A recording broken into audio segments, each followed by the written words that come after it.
கதைகளு சுவையோடு சுகமாக உருவான கதைகளு. குட்டி ஸ்டோரியோட ஒலி புத்தக பகுதியில் இன்னைக்கு நான் வாசிக்க போகிற நூல் குட்டி இளவரசன். இந்த புத்தகத்தை ஃப்ரெஞ்சில் எழுதினவங்க ஆண்ட்வான் சென்ட் எக்ஸ்பெரி. ஃப்ரெஞ்சில் வெளியான இந்த புத்தகத்தை மலையாளத்தில் மறுபடைப்பு செய்தவர் ராமகிருஷ்ணன் குமரநல்லூர். தமிழில் இந்த புத்தகத்தை மொழிபெயர்த்தவர் யூமா வாசுகி. இந்த புத்தகத்தை வெளியிட்டது பாரதி புத்தகாலயம். அத்தியாயம் 19. வாழி கயிற்றுடன் கிராமத்தில் உள்ள ஒரு கிணற்றை போல் இருந்தது அந்த கிணறு. பாலைவனத்தில் இப்படி ஒரு கயிறு இருக்கிறத நம்பவே முடியல. வாளியை கயிற்றின் மூலம் கிணற்றுக்குள் இறக்கியபடி குட்டி இளவரசன் கேட்டான். கிணறு விழித்து விட்டது. அது பாட்டு பாடுவது உங்களுக்கு கேட்கிறதா?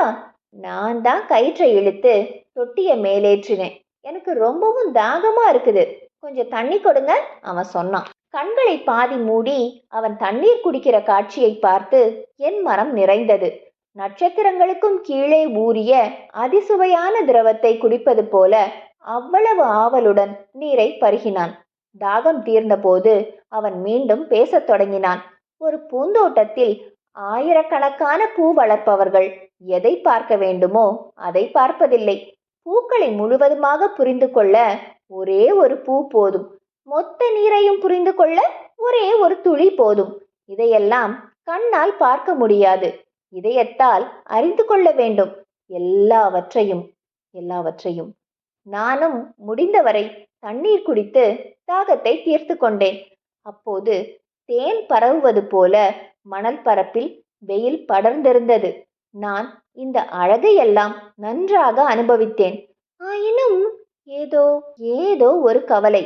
நீங்கள் எனக்கு செய்து தருகிறேன் என்று சொன்ன விஷயத்தை மறந்து விடாதீர்கள். குட்டி இளவரசன் எதை பற்றி எனக்கு நினைவூட்டுகிறான் என்று எனக்கு முதலில் புரியவில்லை. ஆட்டுக்குட்டிக்கு ஒரு வாய்மூடி செய்து தரேன்னு சொன்னீங்களே, இல்லைன்னா என்னோட குட்டி பூவை ஆடு கடிச்சு தின்னுடும். அப்போது சட்டை பையிலிருந்து நான் சில சித்திரங்களை எடுத்து காண்பித்தேன். அதை பார்த்து அவன் குலுங்கி சிரித்து கொண்டு சொன்னான். இந்த பபோபாப் மரங்கள் எல்லாம் முட்டை கோசுங்க மாதிரி இருக்கு. இந்த நரியின் காதுகள் கொம்புகள் மாதிரி நீண்டு இருக்கு. எனக்கு படம் வரைகிறதுல ரொம்ப பயிற்சி ஒன்றும் இல்லை. முன்பு ஒரு மலைப்பாம்பின் உட்புறத்தையும் வெளிப்புறத்தையும் வரைந்திருக்கிறேன், அவ்வளவுதான். ஓ, அது போதும், குழந்தைங்களுக்கு அதெல்லாம் புரியும். நான் பென்சில் எடுத்தேன். ஆட்டின் முகத்தில் மாட்டுவதற்காக ஒரு மூடி வரைந்து குட்டி இளவரசனிடம் கொடுத்தேன்.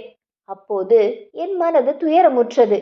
இனி நீ என்ன செய்ய போற என்று என்னிடம் சொல்லவில்லை என்று நான் கேட்டேன். குட்டி இளவரசன் சொன்னான், நான் பூமிக்கு வந்து நாளையுடன் 1 வருடம் முடிகிறது. இந்த இடத்திற்கு மிக பக்கத்தில் தான் நான் முதலில் இறங்கினேன்.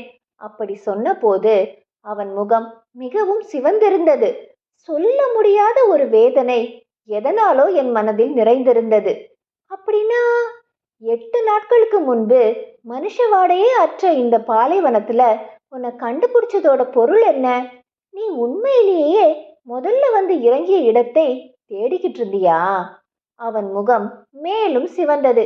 இதெல்லாம் சரிதான் என்பதை அவன் முகம் உணர்த்துகிறதா? கடைசியில் குட்டி இளவரசன் சொன்னான், நீங்கள் சென்று விமானத்தை சரி செய்யுங்கள், நான் இங்கேயே இருப்பேன். நாளை மாலை நேரத்தில் வாருங்கள். என்னமோ எனக்கு நம்பிக்கையே வரல. அப்போது நரியின் வார்த்தைகள் நினைவுக்கு வந்தன. 2 பேரு நெருக்கமா பழகிட்டாங்கன்னா அப்புறம் பிரிஞ்சு செல்ல வேண்டி வரும்போது வேதனையா இருக்காதா? மறுநாள் மாலை நேரத்தில் நான் சென்றேன். அப்போது கிணற்றுக்கு அருகில் உள்ள ஒரு கல் சுவரின் மீது காலை தொங்கவிட்டு அமர்ந்திருந்தான் என் குட்டி இளவரசன். அவன் ஏதோ சொல்லிக் கொண்டிருந்தான். உனக்கு ஞாபகம் வரலையா? இது இல்ல அந்த இடம். சரிதான், நாள் இதுதான், ஆனா இடம் இது இல்லையே. அவன் யாரிடம் பேசிக்கொண்டிருக்கிறான்? அவன் பக்கத்துல யாரும் இல்லையே. மணலில் நீ என் காலடி தடங்களை பார்த்திருப்பாய் அல்லவா? எப்படி ஆனாலும் இரவு வரை காத்திரு. மீண்டும் குட்டி இளவரசன் யாரிடமோ பேசுகிறான். எனக்கோ ஒன்றும் புரியவில்லை. சற்று நேரம் மௌனமாக இருந்த பிறகு அவன் மீண்டும் சொல்லத் தொடங்கினான். உன்னிடம் இருக்கிற விஷம் நல்ல விஷம் தானே, என்னை மிகவும் கஷ்டப்படுத்திடாதே, கேட்டியா? சரி, இப்ப போ. என் நெஞ்சில் நெருப்பள்ளி போட்டதை போல் இருந்தது அந்த அனுபவம். அப்போதுதான் சுவற்றின் கீழே நான் பார்த்தேன். அங்கே கடுமையான விஷமுடைய ஒரு பாம்பு தலை தூக்கி நிற்கிறது. நான் என் துப்பாக்கியை வெளியே எடுக்கும்போது சரசரவென்ற ஓசையுடன் அது ஓடி மறைந்தது. நான் சுவரை நெருங்கினேன். ஐயோ! அவன் முகம் பனி போல் வெளிரி இருந்தது. பாம்புகளிடம் என்ன பேசிக் கொண்டிருக்கிறான் இவன்? நான் குட்டி இளவரசின் கழுத்தில் சுற்றியிருந்த மஃப்ளரை தளர்த்தினேன். அவன் முகத்தை கழுவினேன். குடிக்க கொஞ்சம் தண்ணீர் கொடுத்தேன். அவனிடம் எந்த கேள்வியும் கேட்பதற்கு எனக்கு தோன்றவில்லை.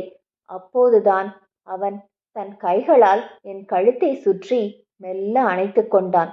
அவன் இதய துடிப்பை என்னால் துல்லியமாக உணர முடிந்தது. துப்பாக்கியால் சுடப்பட்ட ஒரு பறவையின் கடைசி துடிப்பு போன்று இருந்தது அது. அவன் மெதுவாக சொன்னான், உங்கள் விமானம் சரியாயிடுச்சு இல்லையா?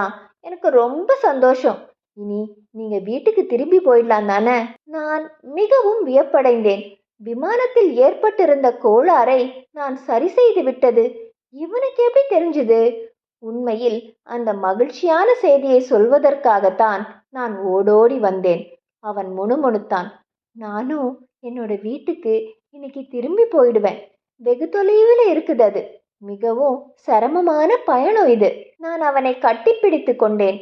ஆயினும் அவன் என் கைகளில் இருந்து வழுக்கி வழுக்கி எங்கோ மறைவது போல் தோன்றியது. தொலைவில் எங்கோ பார்த்து கொண்டு அவன் சொன்னான், உங்களது ஆடும் பெட்டியும் வாய்மூடியுமெல்லாம் என்னிடம் இருக்கிறது. அவனது புன்னகையில் மிகப்பெரிய துயரம் நிறைந்திருந்தது. அந்த புன்னகையை இனியொரு போதும் பார்க்க முடியாதே என்ற பயம் பெருகியது என்னுள். இந்த பாலைவனத்தில் குளிர் சோலையாக இருந்தது அவனது புன்னகை. அவன் புன்னகைப்பதை மீண்டும் பார்க்க முடியாதா? இன்று இரவு 1 வருடம் முடிகிறது. என் நட்சத்திரம் நான் பூமிக்கு வந்த நாளன்று இருந்ததை போன்று நேர் மேலாக இருக்கும். குட்டி இளவரசன் சொன்னான். இதோ பார், உன் நட்சத்திரமும் அந்த பாம்புமெல்லாம் உண்மைதானா என்று கேட்டேன் நான். என் கேள்விக்கு தொடர்பற்ற வகையில் அவன் பேசினான். நாம் யாரும் பார்க்க வேண்டியதை பார்ப்பதில்லை. நாம் நேசிக்கிற ஒரு பூ ஒரு நட்சத்திரத்தில் இருக்கிறது என்று அறிந்தால் அந்த நட்சத்திரத்திற்காக இரவில் நாம் ஆகாயத்தை பார்ப்போம் தானே? ஒவ்வொரு நட்சத்திரமும் இப்படிப்பட்ட பூக்களால் நிறைந்தது தானே? அப்போது எல்லா நட்சத்திரங்களையும் நீங்கள் நேசிக்க தொடங்குவீர்கள். எல்லாம் உங்களுடைய நண்பர்களாகும். இதை சொல்லிவிட்டு குட்டி இளவரசன் மீண்டும் புன்னகைத்தான். அந்த புன்னகையின் மதிப்பிற்கு இணையான எந்த ஒரு பரிசும் இன்று வரை எனக்கு கிடைக்கவில்லை. நட்சத்திரங்களை பற்றி அவன் மீண்டும் சொல்லத் தொடங்கினான். சிலர் நட்சத்திரங்களை பார்த்து இவையெல்லாம் ஆகாயத்தில் ஒளிர்கின்ற வெறும் கோளங்கள் என்று நினைப்பார்கள். சிலருக்கு நட்சத்திரங்கள் வழிகாட்டிகளாகும். நட்சத்திரம் ஒன்றும் பேசுவதில்லையே என்று சிலர் நினைப்பார்கள். ஆனால் நீங்கள் இவர்களைப் போல் அல்ல. எனக்கென்ன தனித்துவம் இருக்கிறது? நீங்கள் ஆகாயத்தை பார்க்கும்போது அங்கே நிறைய நட்சத்திரங்களை பார்ப்பீர்கள் அல்லவா? அவற்றில் ஏதாவது ஒன்றில் நான் இருப்பேன். அங்கிருந்து நான் சிரிக்கும் போது அந்த நட்சத்திரம் சிரிப்பதாக தோன்றும். எல்லா நட்சத்திரங்களும் சிரிப்பதாக தான் தோன்றும். நீங்கள் என்றென்றும் என் நண்பராயிருப்பீர்கள். எப்போதாவது ஜன்னலை திறந்து ஆகாயத்தை பாருங்கள். என் சிரிப்பு உங்கள் முகத்திலும் படர்வதை நண்பர்கள் பார்க்கட்டும்.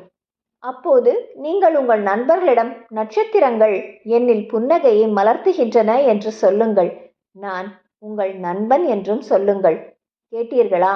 சிரிக்க தெரிந்த சிறுமணிகள்தான் இந்த நட்சத்திரங்கள். சிறுக சிறுக அவனிடம் ஒரு கருத்தாழ்ந்த தன்மை ஏற்பட்டது. அவன் சொன்னான், உங்களுக்கு தெரியும் அல்லவா, இன்று இரவு இங்கே வராதீர்கள்.